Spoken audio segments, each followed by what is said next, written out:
Good morning, this is Stan Moretsky, and I'm conducting an oral history interview with Marvin Goldman, and today is December 12th, 2000. Marvin Goldman. Marvin Goldman. Yeah.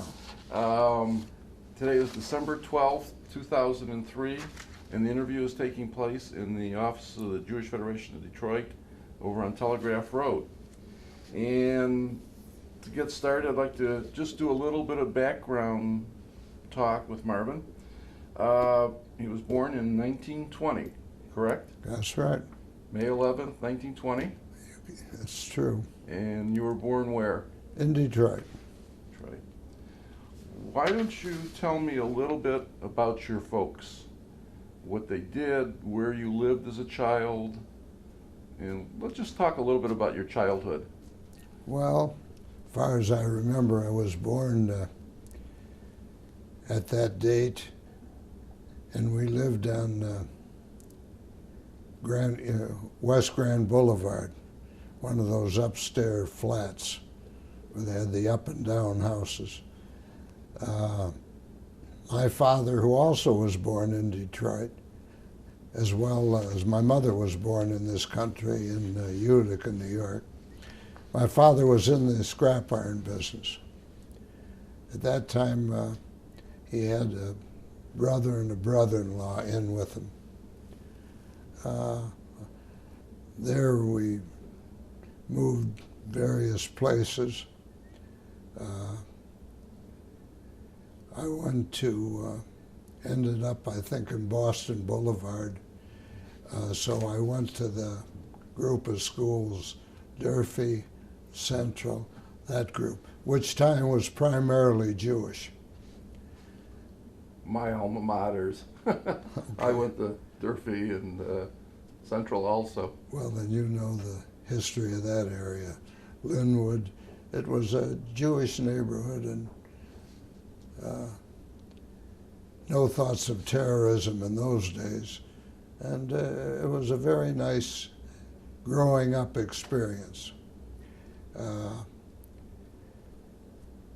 After attending the University of Pennsylvania, where I graduated with a business degree, I went home and went to work with my dad. We had a little scrapyard on West Jefferson, about 1 acre.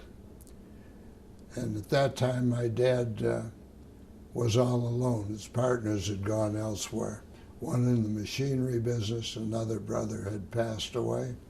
So I went to work with him around when I was about 20 to 21 years old, after graduating from Penn. When the war broke out in 1941, I guess it was, I enlisted in a midshipman course in the Navy. And I went to midshipman school. At that time, it was in Chicago at Northwestern University. It was a 6-week course, and after 6 weeks, if you passed the course, you became an ensign in the United States Naval Reserve. About the 4th week, I developed a cerebral meningitis. I really didn't even know that I had anything like that. I just had a bad headache, and when I went into the infirmary, they diagnosed it as that. So they sent me home on inactive leave. And I was home for about 6 months, still in the Naval Reserve, but I was home. Then I got orders to resume my midshipman work, but this time I went to Notre Dame. I don't think there are many Jewish boys at Notre Dame, but that time there weren't. But anyway, I was in the midshipman school there and graduated, was assigned to the small boat operations. Those are the small landing craft that, hit the beach in the invasions. Mm-hmm. And there they sent me to Little Creek, Virginia, where I went through that training, and finally was an ensign at that time, and then was sent to the European theater, where I was a boat officer. Those days, the boat officers led the different waves in of the boats. I was on a big transport ship, the AKA 98, the USS Rolette. We made 2 invasions, Sicily and Salerno. Then the ship went back to New York for repairs. Trying to remember now, you know, you're taking me back a long way. The next assignment I got was to pick up, the ship then went to Pearl Harbor. And from then on, we operated against Japan. I was in 4 more invasions. I think Salerno, Gulf, Leyte, Lingayen Gulf. I know the last one was Iwo Jima. After Iwo Jima, I was sent home on leave and missed the last invasion. I think that was Okinawa.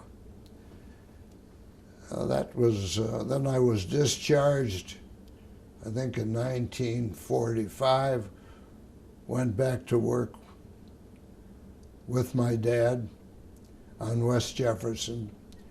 My brother, who had been in the Army, was subsequently released, and we began our scrap iron business. We enlarged it considerably, finally moved from the 1-acre site to an 18-acre site on a street called John Cronk, which is near Wyoming and Michigan, if you know that area. And there I stayed and worked for years, and we became a very, I'm glad to say, successful scrap operation, and probably the largest in the Michigan area. And I stayed there until we sold the business when I was about 67, 68 years old. That's my business history. So since then,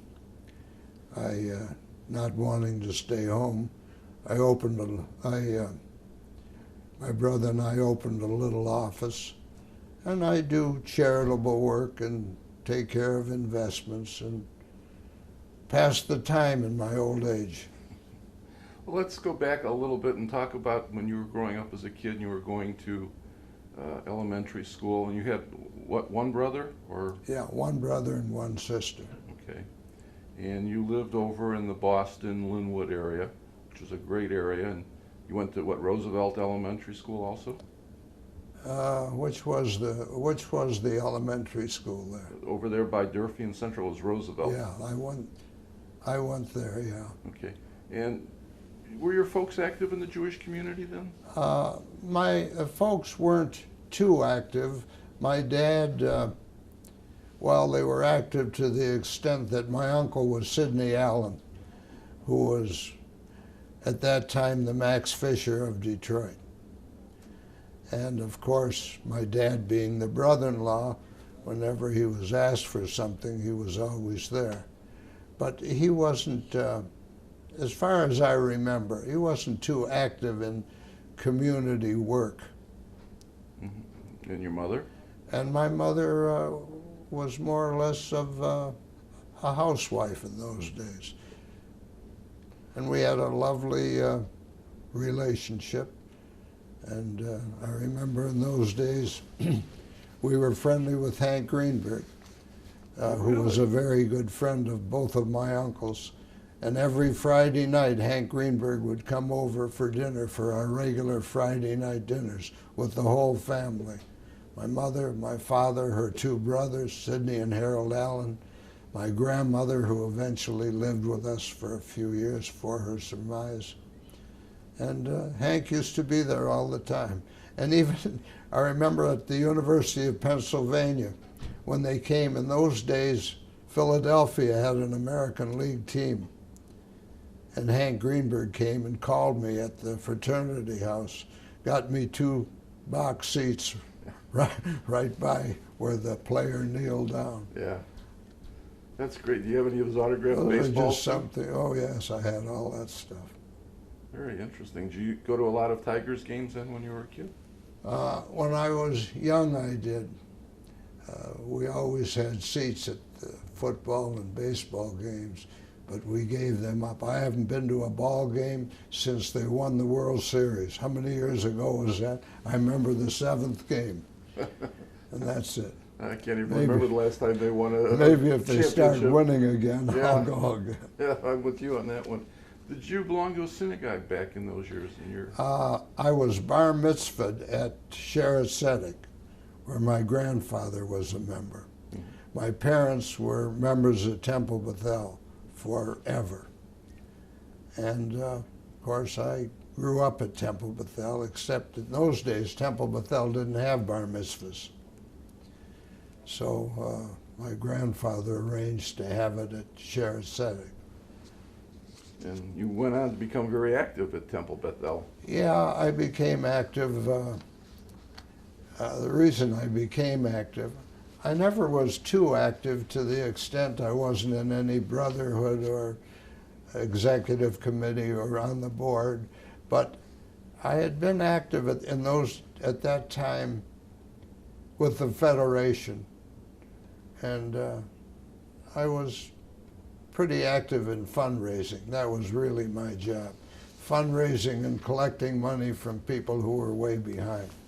Well, anyway, I guess the story of that got to Temple Beth-el because one night I get a call, Marvin, how would you like to be president of Temple Beth-el?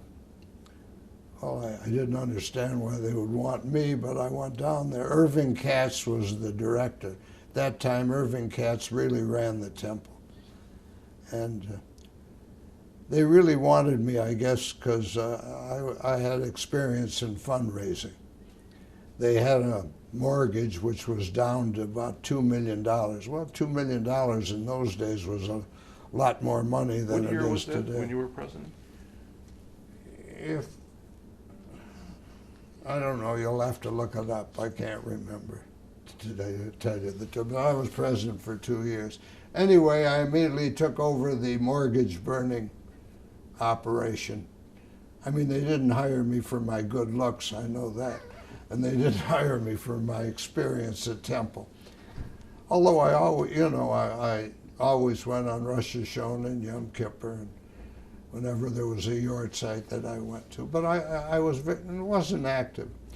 So I led that mortgage burning ceremony, and it was, we paid off the $2 million, and I had joyful and fun times doing it.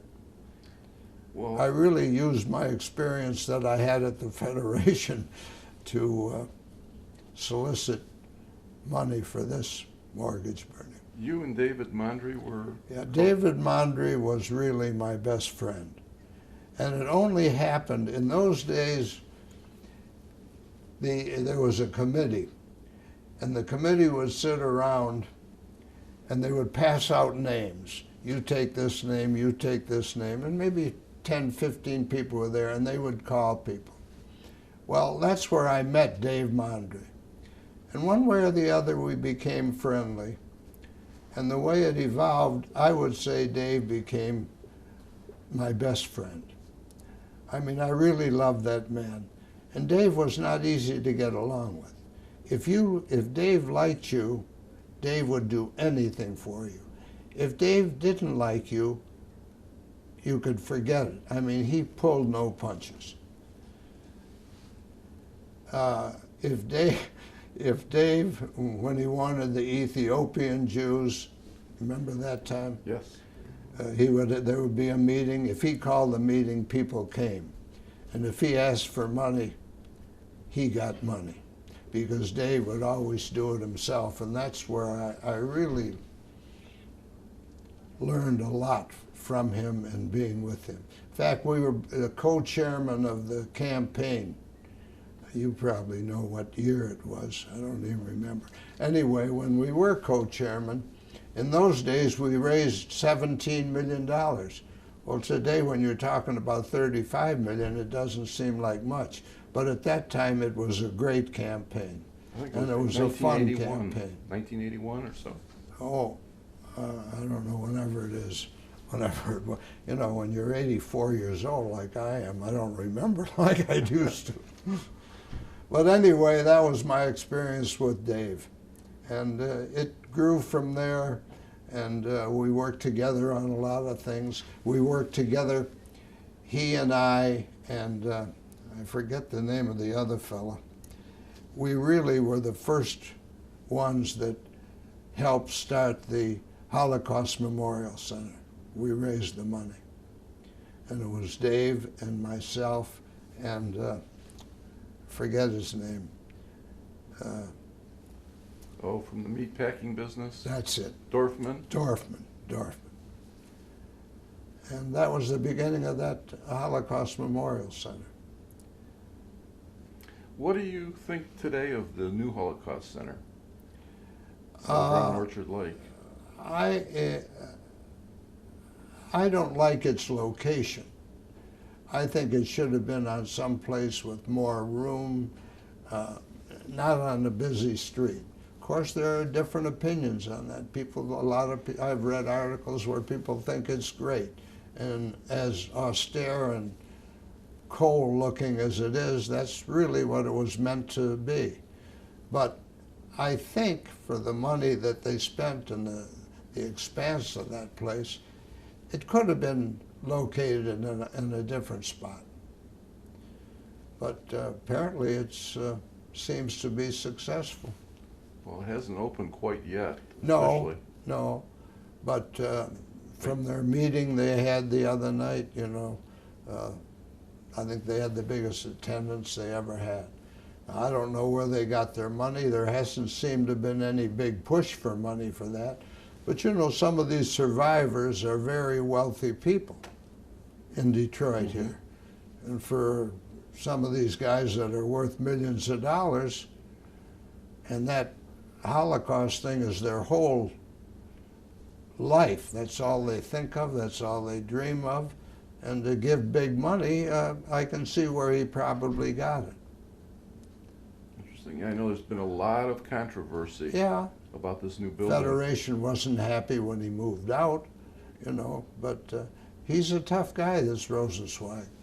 I mean, there's no question about it. He is dedicated. You can say what you want about him, and sometimes he can get on your nerves because I worked with him for a long time, but I will say that is his life's dedication, and he is sincere in what he's doing, and this is what he wanted, and by God, he got it.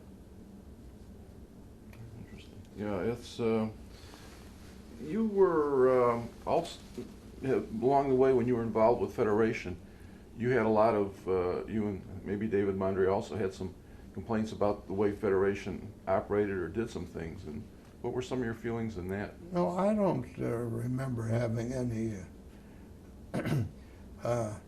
I was always in the fundraising part of it, and then I became the cash collection chairman. And of course, I didn't make too many friends. I'd go into a party and everybody'd walk to the other side of the room. But we did pretty well, and I had good committees, and everybody worked well. In fact, then they gave me that job at Frank O'Neill's Country Club to get some of those people that weren't giving pledges or weren't giving charity to go after them. And I did that for a few years.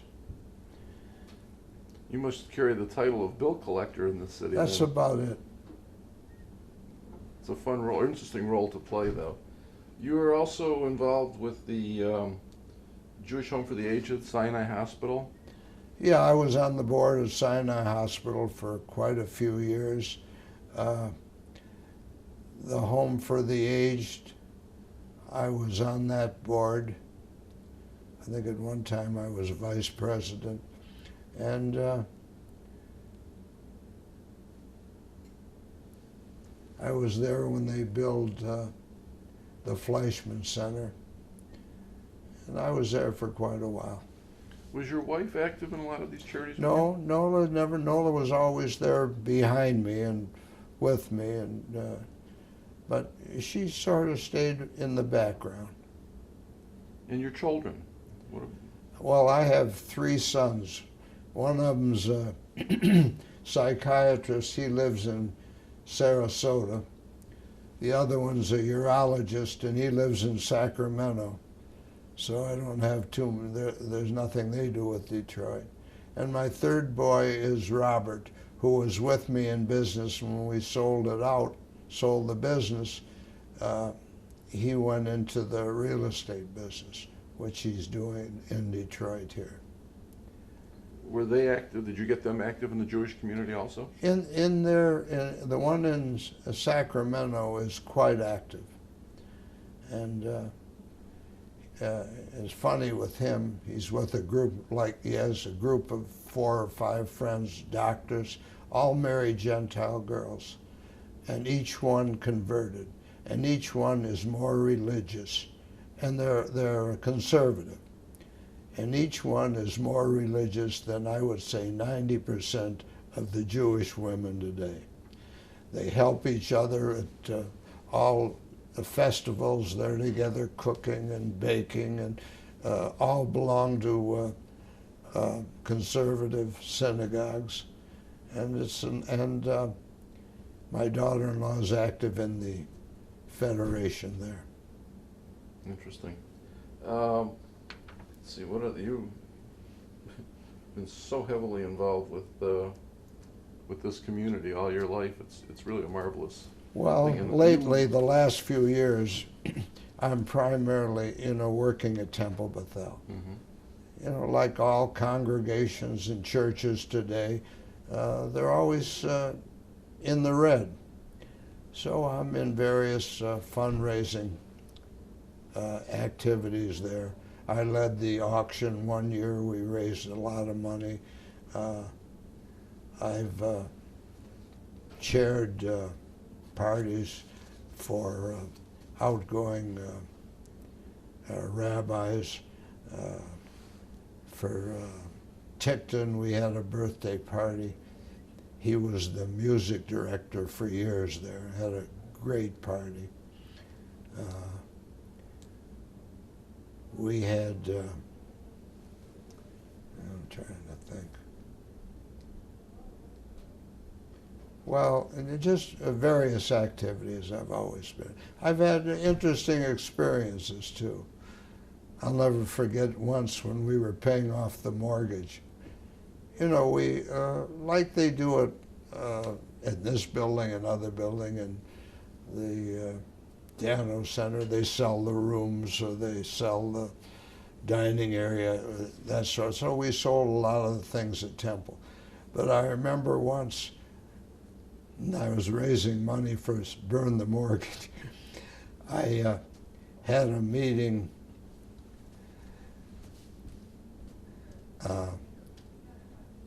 What was his name? Well, the one that, I can't think of his name now. But anyway, he was active in the slag business. Oh, Ed Levy. Ed Levy. So I had a meeting with Ed Levy, and I said, Ed, this has always been this road building, and his wife had just passed away. I says, why don't we name this whole road from 14 Mile Road all the way around the temple to the Ed Levy Drive? And because, you put in driveways. So he thought about it, and he says, well, we'll call it, and he named it after his wife. And that sign is up there today. Pauline. Yeah. And I think he gave us $75,000 for that, just for naming it. And we had, and it was, in a way, it was good for the temple, but it was fun. I enjoyed doing it. I hate to say that, but I really enjoyed doing it. Well, you must have, because a few years ago, back in 2000, they gave you a Federation Lifetime Achievement Award. Yeah. And in the speech that... But I had plenty of help all this time. I'm not inferring any way that it was all me. But I had the right people working with me, and I remember one year our group got, I don't know if it was an award or a distinction or a letter from the National Federation that we had, either we had collected more money or we, from people, you know, that owed money of any of the federations. So you were a good arm twister. Well, it wasn't me so much. I always had help. I never had, excuse me, anybody refuse to help. Who were some of the people who helped you? Well, there was Mondry. There was, you know, it's hard to go back. Larry Jacquier always helped. All the Federation presidents always helped. I had various committees.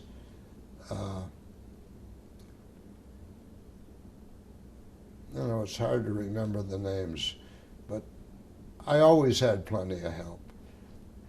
Well, as Penny Blumenstein mentioned in her speech to you, first of all, she says, no one raises money better than Marvin Goldman, chairman of the Federation's successful 1981 campaign, David Mondry. There you go, that show. Yeah. What was it? 1981. God, time goes. And 1985 for the cash collection. Leading in that speech, she says, that year he was credited with leading the finest peacetime cash program in any American Jewish community. Oh, that was that's what I was referring to. What got you first involved with the Jewish community? Long way, I mean, you were always there, and it was. I don't know. I used to go to meetings and these Wednesday morning meetings that, as I say, where you used to sit around the table. In those days, they weren't bashful about collecting money. I mean, they would have meetings for various things, like, for example, the Ethiopian Jews. And they'd have it, and maybe 50, 75, 100 people would come, and they'd call names. Now, they don't do that anymore. And, you know, your name was called, and the guy before you would give 20,000, 50,000, 100,000. You know, they had some big-time guys there. It was very difficult to not do something. The Detroit Jewish community has always risen to the occasion, it seems. Yeah, they have. It seems like they always have. I think where I first got started was after the war, during the one of the Israeli wars. You know, they would have meetings and raise money for that. Like back in '48? I remember Sam Frankel when I was just a kid, and I had given a little talk or something. He says, well, you are one of the younger group now that's going to have to start taking over. And one way or the other, you know, listening to some of these old timers who really knew what they were doing, I learned enough that if you would give something, you know, you didn't have to be a tremendous giver, but at least before you ask anybody for money, you have to do something yourself. And that was always my philosophy. Well, who would you say were some of your mentors when you were getting started? You mentioned Sam Frankel. Who were some of the other people, like the older generation, your father's generation, who mentored you and got you going in this? Well, I used to, my uncle Sidney Allen was the jeweler? No. He was in Allen Industries. He was a real example of what it was to take care of everybody. Even my grandfather. The Allen family on my mother's side was always a caring, giving family. I mean, during the Depression, my grandfather used to have apartments. In those days, they heated them with coal. truck would back up to the apartment and open the chute, and the coal would go down, and I'm talking about the poor houses, and then they'd shovel it in. When they couldn't pay their rent, he used to make sure they had coal. I mean, I grew up with that sort of a background, and I guess it kicked off on me. Certainly seems to have, very much so. What would you say was your greatest accomplishments in, whether it's the Jewish community or whether it's in business or whatever? What do you consider your greatest accomplishments? Well, I don't, to be honest with you, I don't think that I myself did anything. I think the best thing that I had going for me, I had the right people with me. I never had trouble getting the right people that felt like I did, and didn't take the job to help if it was collecting money or whatever in that field. They had a feeling for it, because if you have that, nobody can do any cash collection or fundraising by themselves.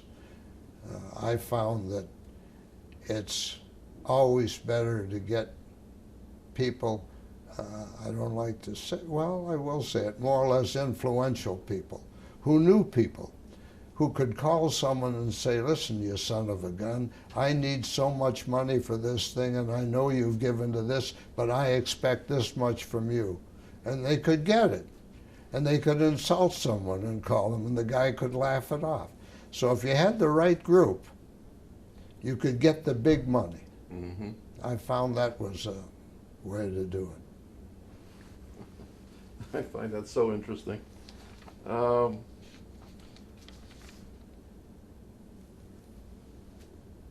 What, just kind of a different aside here, what might you have ever changed in your life to make things different?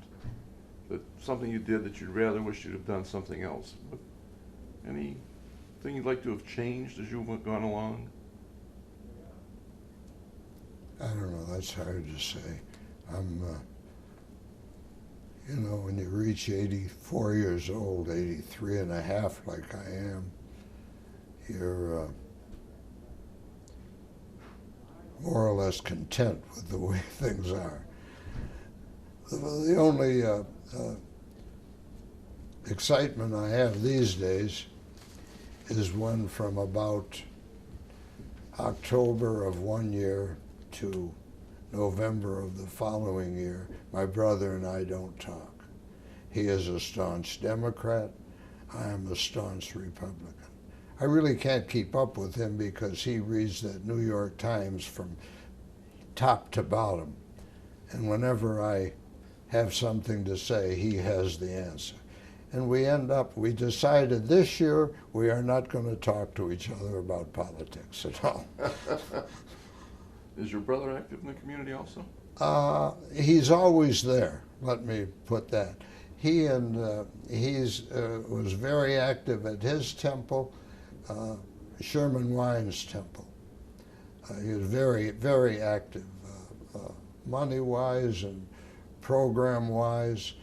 His daughter, Carol, is active in a lot of things, primarily both of them in the orchards.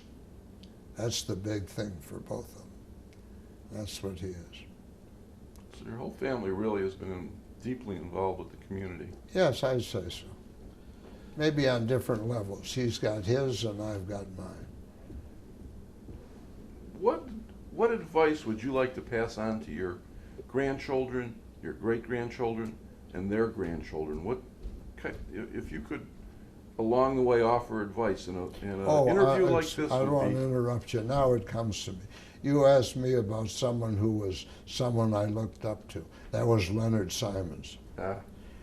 Leonard Simons used to say he was the King Schmier of the community, and that I was his protege, he used to say.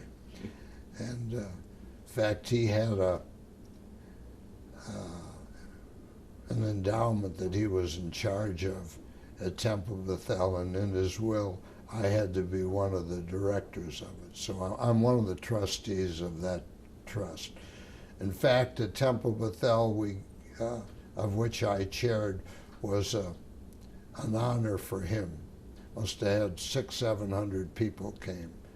And I talked about him, and then he talked, and it was a very nice evening. Leonard was a mentor to me also when I was president of the Jewish Historical Society, and I know exactly what you're talking about. He is just one of the most fabulous people. Unbelievable. Yeah. Now, there was a guy, you talk about the type people you have. There was a man, if Leonard called someone for money, even if they were strapped, whatever it was, they could not turn Leonard down. And I had hoped in my day to be something like him. Of course, I never remotely approached anything like Leonard, but he was phenomenal. And if you ask for one person to emulate, that's the man. Well, I agree with you so much because of my experiences with him in the Jewish Historical Society. And you know, we named an award in his honor that we give to each year. And it's the Leonard Simons, and the archives here are the Leonard Simons, and this oral history project is an outgrowth of those archives that are named after him. So there are a lot of people who agree with you and whose arms have been twisted by him. Yeah. And yeah, he's a... And it didn't take too much twisting if it were Leonard. Yeah. Well, the advice to your, what would you say, like I said, to your grandchildren, great-grandchildren? This video will be around for a long time, and your family will be able to, your generations from now will be able to look at it and say, there was one of the leaders of our family. And what advice would you like to give to those future generations of yours? Well, the only thing I would tell them is take time to be active. And if there's some way you can help, where you can help, it's in your ability to help, you should take the time to do it. My feeling is, again, goes back to congregations, that unless we can get this youth interested in temples and synagogues, we're going to be in a lot of trouble. I believe in assimilation. I don't think that's hurting. I think it's helping, because when a Jewish man marries a Gentile woman, even if all the children aren't raised, some of them, half of them, maybe more, will be raised Jewish. Don't give that up. We always had that trouble at Temple. We had a rabbi that wouldn't believe in mixed marriages. He was a great rabbi, but we had to get rid of him. Who was that? That was the, it slips my mind now, but it was quite a few years ago. But since then, oh, and talking of Leonard Simons, when Richard Hertz was rabbi, he didn't believe in bar mitzvahs. And Leonard Simon went to him and said, look, you're either going to change and do bar and bath mitzvahs, or you're going to get another rabbi. Now that was Leonard Simon. So Richard Hertz changed his mind, and he became one of our leading rabbis. The rabbi I'm talking about was Rabbi Polish. Rabbi Polish would not do mixed marriages. I had several meetings with him because I liked him. I still like him. And I told him that he has to change his mind. And he thought about it and would not do it. Now, I can't argue with a man that has those deep convictions. If that's how he feels, that's how he feels. But it was no good for Temple. We were losing too many members. So we had to terminate him. We hated to do it, but we had to do it. And of course, from then on, the rabbis do mixed marriages. So I believe in that. And to get back to my kids, you know, my kids aren't kids anymore. My oldest son is 56 years old. My youngest is 52, 53. they're their own men now. I can give them thoughts and they can try to follow what I do and have done, but they're on their own. But what about your grandchildren? What would you, My what do you say to them? grandchildren are not. My son in California has two daughters, and their mother, as I told you, was always active, and those kids are somewhat active, although they're going to school. They're going to college now. Howard, my son in Florida, he has three boys. They're all in college. Now, there isn't much that they do there except study and play around plenty. But when they get out, you know, what they do, I won't be around for too many years. But I'm hoping from what I have done, you know, when they come to Detroit, I take them to the temple, I show them around the different things. There's so much you can do. You can do more for your own children, but for your grandchildren, especially today when they live out of town, they're on their own. Okay.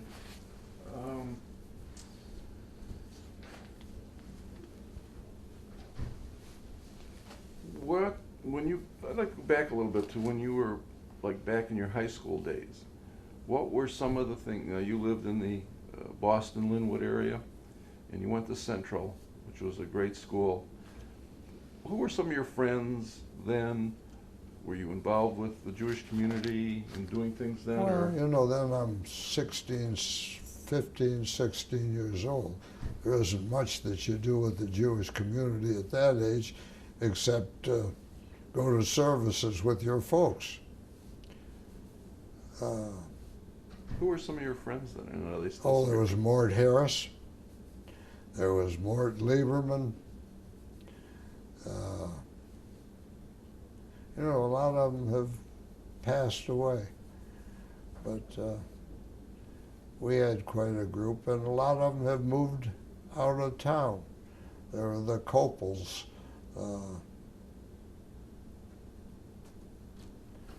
Kaufmans.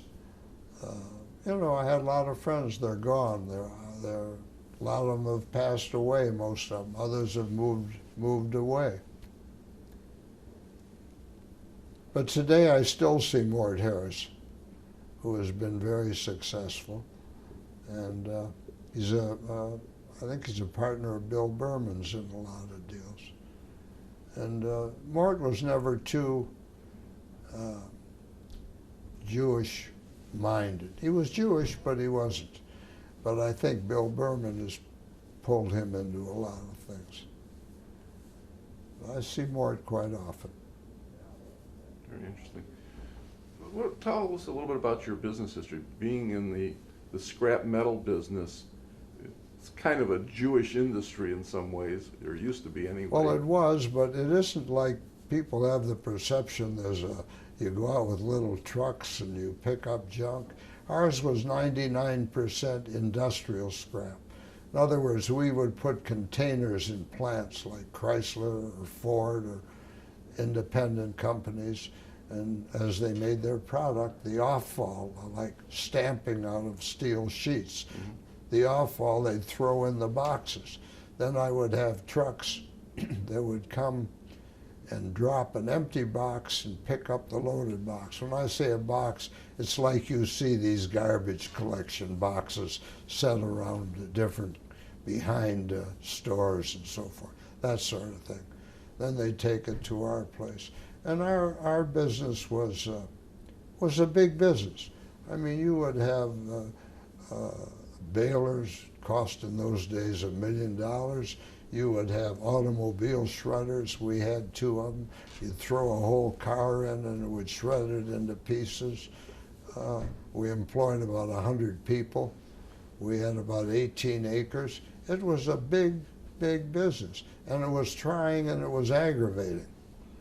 But we lived through it, and when the time came to sell, and my father was about 86 years old, he was always there. and he was always the boss. In other words, he was and he wasn't. My brother and I made all the decisions and did everything. But Dad had his own office. And if we did something, he'd come in and raise hell because why wasn't he told about this? But at his age, it was time to, a new piece of equipment came out. It was $1 million piece of equipment. 85, 86 years old, he'd say, well, buy that. This thing is getting too old. This is 4 years old. That's how he was. And he was active, played golf till he was 87 years old. Then one day he had a stroke to his intestine and died about 3 weeks later. But thank God, he never had any mental problems, or he was active. He played, as I say, he played golf at Franklin Hills Country Club, and he didn't just touch the ball. He would take a full swing and knock that ball 180 yards. Are you a golfer there also? Excuse me? Are you a golfer there also? I played golf for quite a while, and then 4 years ago I bought a boat, so I'm more interested in that. So I gave up the golf, primarily because the 4 guys I played with have passed on. What kind of a boat did you get? I bought a Sea Ray boat. In fact, I've had boats all my life, usually with partners, but this time I bought my own. And I keep it at a place called Michigan Harbor near Jefferson Beach Marina. And I go out there every weekend. And that's my relaxation. Very nice. That's a fun way to do it. Are you still involved with any particular charities now besides Temple Beth-el? Basically, it's Temple. Oh, I keep a book with A to Z. And I must, like everybody else, I get 100 requests for money. I'm not talking about if it's the Blue Cross, or if it's a fund thing, or if it's the Veterans of Foreign Wars, or if it's the Seeing Eye Dogs, or anyway, I must have, every day I get, so I used to send them $50, $100, $200, and I'd, 6 weeks later, I'd get another thing, and I wouldn't remember. So I started a system where I put each name down, and I put the date that I give it. And I have a little card printed. Maybe it isn't nice. And after the second request, after I've given, I send, if I get any more requests this year, you will be permanently removed from my charitable giving. And it helps. The requests have dwindled a little bit.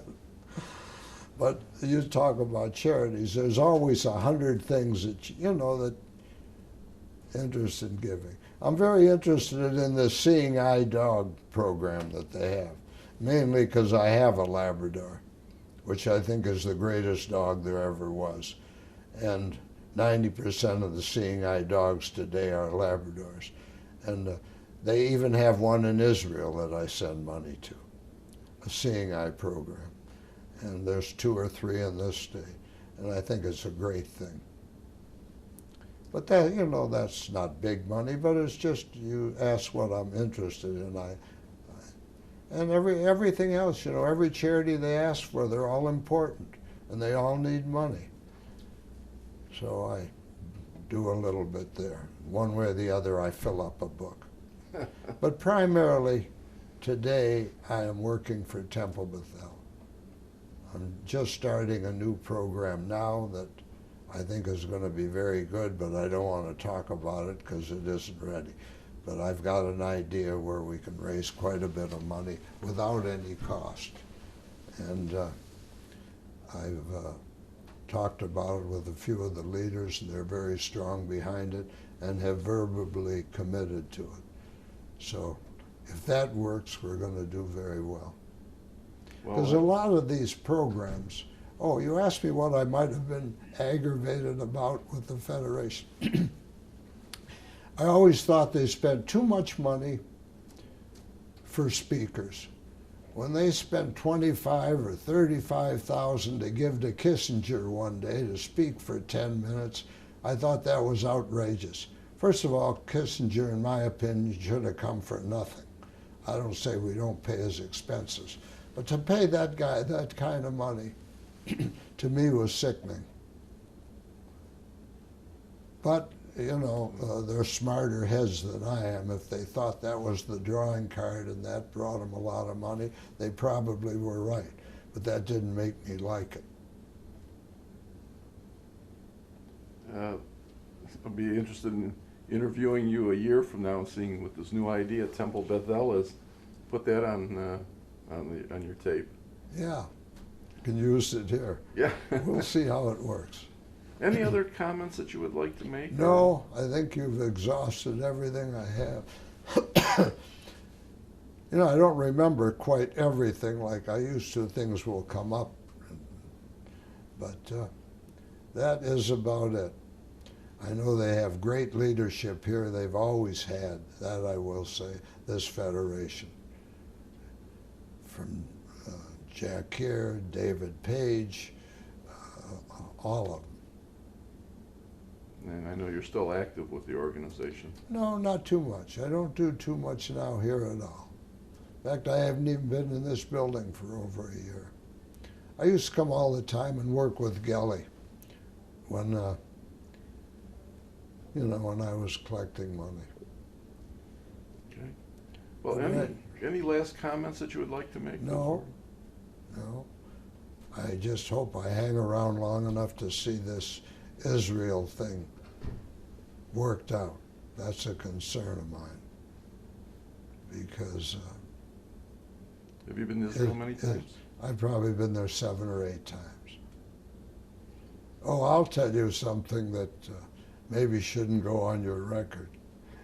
I was at one of these, the president's, I don't know, one of those big meetings that they had in Israel. Marvin, can you hold a thought? Do you want to change tapes now? Yeah, we can do that. If Okay, you why want. don't you, before he, who stood up and said Federation needs to start doing this, and it took them years, and finally some people got it going, but, Whenever you want. okay. You're no relative of Ross Moretsky's, do you? Yes, my cousin who passed away many years ago. Yeah, Were you familiar with him? somewhat, yeah. Okay. All right, you were talking about Israel. You started to say that, and you've been to Israel. Yeah, I've been to Israel quite a few times. I was in one of those big deals, what do you call them, where they have hundreds of people from Michigan? The missions. The mission, yeah. I think it was the first mission. And I remember Hermelin bringing hundreds of salamis and passing them out. Oh, Dave and I used to went to one where we handled the bus. And man, we would get everybody on that bus to give money. That's what you did at some of those missions. You know how you work that. And we always did very well on those. But I remember one, it wasn't that type of mission. It was one, I don't know what they called it, the President's Mission or the something. But it was for pretty big givers in those days. In those days, I gave them pretty good money. But anyway,